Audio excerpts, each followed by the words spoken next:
Abdominal wall hernia. Did you know that metabolic bariatric surgery, often referred to as weight loss surgery, can help improve the success rate of your hernia surgery? Obesity adds stress on the abdominal wall, which may lead to hernias at the belly button or following abdominal surgery at your previous incision site. Patients who are affected by obesity can also develop complications after hernia surgery, including wound infections and recurrence of the hernia.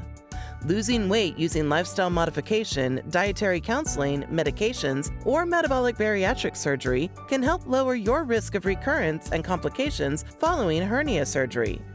Your surgeon may even advise you to undergo metabolic bariatric surgery before hernia surgery.